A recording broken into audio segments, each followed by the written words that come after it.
నాకు ఒక registered post రావడం జరిగింది. JBN TV channel, flat number 101, second floor, Sadguru apartment, behind Big Bazaar, Hyderabad. నాకు రావడం జరిగింది. ఎక్కడి నుంచి వచ్చిందంటే ప్రధానంగా కూడా చెప్పేటువంటి నేపథ్యం చేస్తాను.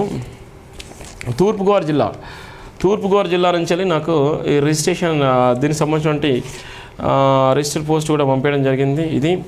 ఇది ఏమైంది ఏంది అనేటువంటి నేపథ్యం అయితే చెప్తున్నాను. ప్రధానమైనటువంటి వార్త 3 పేజీలతోనే ఉన్నటువంటి వార్త to the JBN TV channels ఎండి హైదరాబాద్ గారికి రాసిన నేపథ్యం. ఇది ఒక ప్రధానమైనటువంటి నేపథ్యం. ఎక్కడో అన్యాయం జరిగింది, వాళ్ళు ఎంతోమందికి వాళ్ళ బాధను కూడా చెప్పుకున్నారు, అయినప్పటికీ వాళ్ళకి న్యాయం జరగలేదు.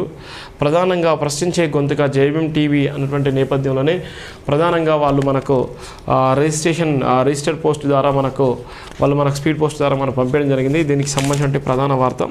తూర్పుగోదావరి జిల్లా రాజమహేంద్రవరం కొలుమూరు గ్రామ దళిత కాపరస్తులు ఉన్నమాట్ల సోని అజయ్ బాబు మాల రాసుకున్న రిపోర్టు విన్నములు. అయ్యా విషయం తేదీ 15/5/2020 సమయం 10:10 నిమిషాలకు నేను నా భర్త చిన్నబాబు కలిసి హోటల్ వద్దకు టిఫిన్ తీసుకున్నట్టుకు మేము రాంగ్ రూట్లో వెళ్ళామని Shri head constable Karri Ramachandra Reddy, head constable ఆయన నెంబర్ 608 అను వారు విధి నిర్వహణలో మద్యం సేవించి ఉన్నారు. మరియు నేను రాంగ్ రూట్లో వచ్చినందుకు 1000 రూపాయలు జరిమానా కట్టాలన్నారు. మరలా 500 రూపాయలు ఇస్తే వదిలేస్తానని అనగా నేను నా వద్ద ఉన్న 500 రూపాయలు ఇచ్చి ఉన్నాను. తదుపరి నేను 500 రూపాయలు రసీదు అడిగినాను. ఏరా పోలీసు వారినే రసీదు అడుగుతావా అని నన్ను కొడుతూ ఉండగా నా భార్య అడ్డం వస్తే నా భార్యను కూడా కొట్టి నా స్కూటీని తన్ని పడేసి నా భార్యను తోసేసి పోలీసు వారికి ఫోన్ చేయగా మరీ కొంతమంది పోలీసు వారు వచ్చి నా భార్య ఎదురుగానే కొట్టుకుంటూ నా భర్త ఏమి తప్పు చేశాను అడగగా నా భార్యను నన్ను వ్రాయలేని రీతిలో దుర్భాషలు అన్నాడు. పోలీసు వారిని రసీదు అడిగే వాడివా అని 3 టౌన్ పోలీస్ స్టేషన్ వరకు రోడ్డుపై కొట్టుకుంటూ తీసుకెళ్లి విపరీతంగా కొట్టి ఉన్నారు. మరియు అచ్చట నుండి డీసీపీ ఆఫీస్కి తీసుకువెళ్ళిన తదుపరి నా భర్తను ప్రశ్నించ హెడ్ కానిస్టేబుల్ కారు తాగి ఉన్నారని నన్ను అన్యాయంగా కొట్టుకుంటూ తీసుకొచ్చారని అన్నందుకు పోలీసు వారు త్రాగారని అంటావా అని 500 రూపాయలు తీసుకున్నారని అంటావా అని నా భర్తను చిత్రహింసలు గురి చేశారు. చూడండి ఎంత దౌర్భాగ్యం. ఏపీ ప్రభుత్వం కూడా ఎంత దారుణమో. వాళ్ళు రాసిచ్చినటువంటి ఫిర్యాదు, నాకు పోస్ట్ పంపించినటువంటి ఫిర్యాదు ఎంత దారుణమో చూడండి.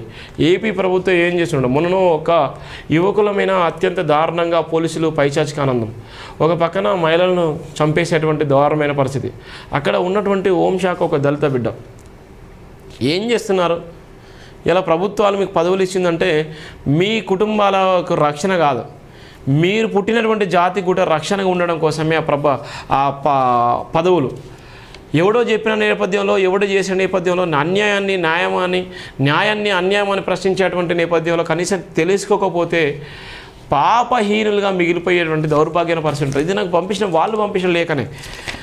నా భర్తపై crime number 215/2025 under section 121/306 BNS 3 town PSలో కేసు నమోదు చేసిన నేపథ్యం. ఆయన ప్రశ్నించినందుకే ఆయన మీద కేసు చేసి పోలీసులు డబ్బులు అడిగితే ఆ డబ్బులు అడిగిన నేపథ్యంలో మమ్మల్నే డబ్బులు అడుగుతావు 500 రూపాయలు అని ఇష్టానుసారంగా భార్య భర్తలను కొట్టినటువంటి నేపథ్యం ఉంది తూర్పుగోదావరి జిల్లాలో 3 టౌన్ పోలీస్ స్టేషన్లో జరిగినటువంటి సంఘటన. వాళ్ళ మీద ఎఫ్ఐఆర్ జరిగింది.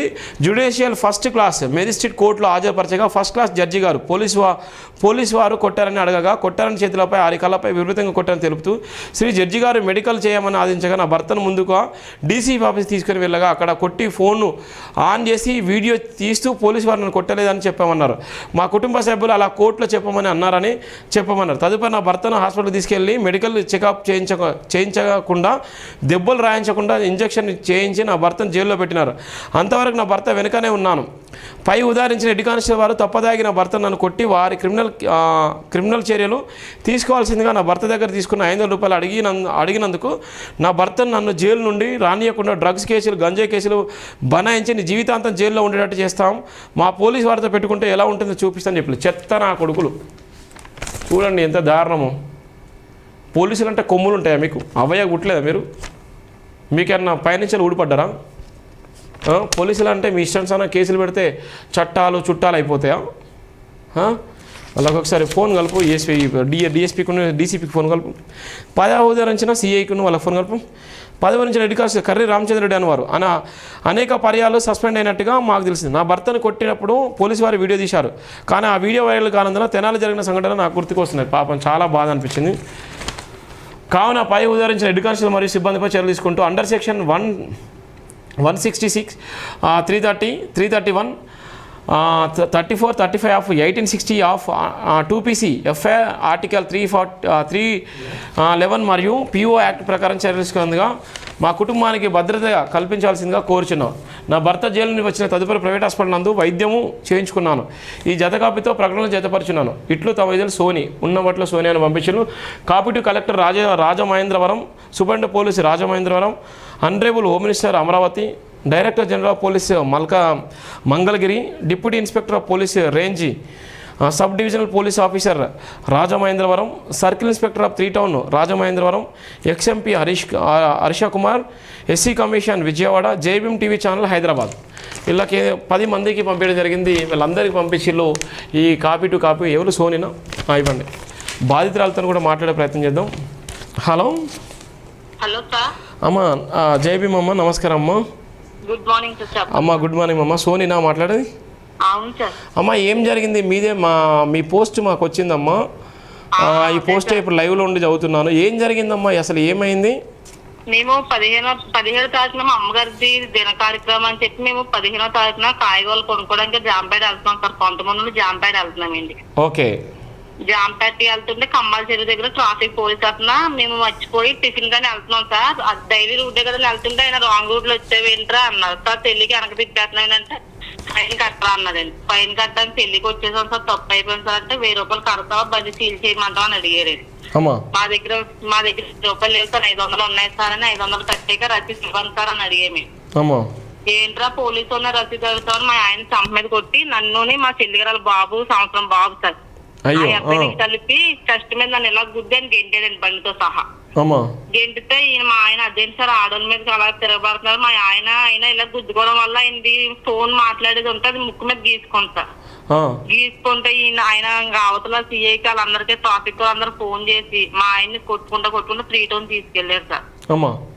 3 టౌన్ తీసుకెళ్ళినాక 3 టౌన్ లో కూడా మా ఆయన్ని చాలా దారుణంగా ట్రైన్ విజయ్ వీళ్ళందరూ కలిసి చాలా దారుణంగా అరుకోవాలని ఇంత బొబ్బులు వచ్చేలా కొట్టుకుంటా చేశారు సార్ ఆయన్ని. మా దగ్గర ఫైన్ వసూలు చేసింది కాక మళ్ళీ మమ్మల్ని రివర్స్ లో మా ఆయన మీద ఎందుకు ఆ పోలీసులు అంతగానో ఎందుకు చేసిల్లమ్మా? పోలీసులు అట్లా చేయడానికి గల కారణం ఏంది? మీరు డబ్బులు అడిగితే ఇయ్యనందుకేనా? ఇచ్చేసాం సార్. 500 కట్టేవి నాకు కట్టాక రసీదు అడిగామని చెప్పి మా ఆయన కొట్టారండి. రసీదు అడిగితే వెంటనే పోలీసు ఉందని కొట్టారండి. ఈ పోలీస్ నెంబర్ ఉందమ్మా? తూర్పుగోదావరి జిల్లా పోలీస్ నెంబర్ ఉందా? సిఐ నెంబర్ ఉందా?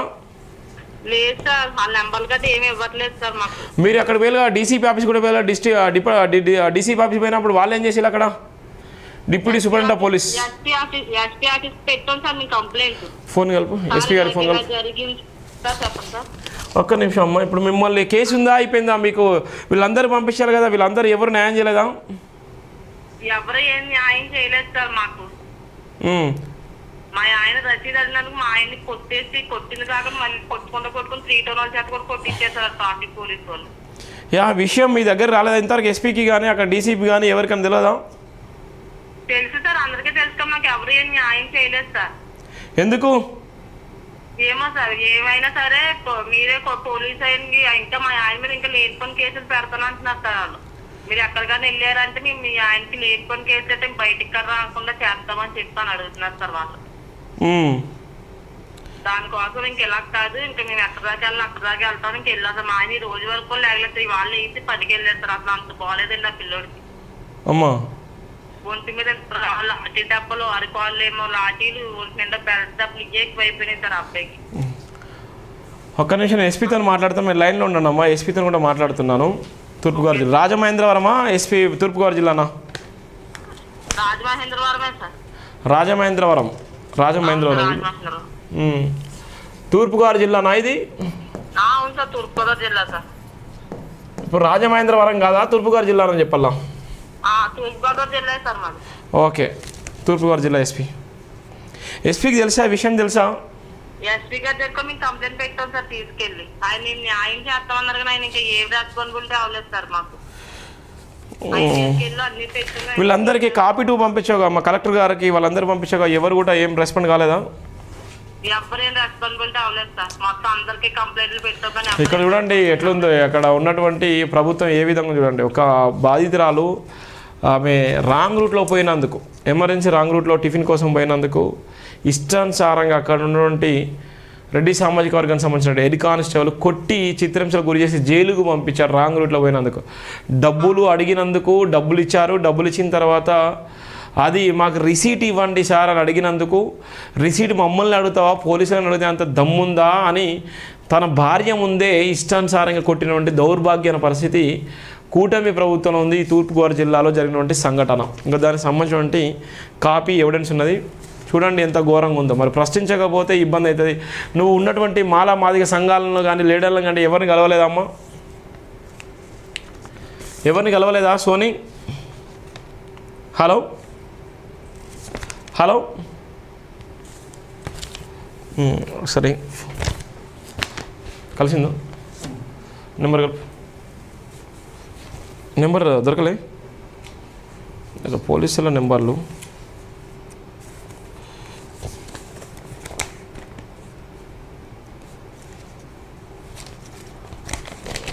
ఎస్పీతో మాట్లాడదాం. ఎంత ఘోరం చూడండి పాపం, ఎంత భయంకరంగా ఉన్నటువంటి నేపథ్యం ఉందో మనం చూస్తున్నాం. తూర్పుగోదావరి పబ్లిక్ డొమైన్లో ఫోన్ నెంబర్లు పెట్టిన పరిస్థితి ఉంది. పబ్లిక్ డొమైన్లో ఫోన్ నెంబర్ లేవు. ఇది వ్యవస్థ.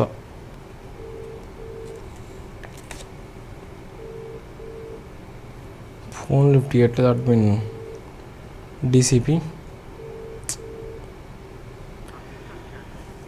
ఇది పోలీసుల తీరు. పబ్లిక్ డొమైన్లో పోలీసుల్లో ఫోన్ నెంబర్లు పెట్టలేనటువంటి నేపథ్యం. దౌర్భాగ్యమైన పరిస్థితి.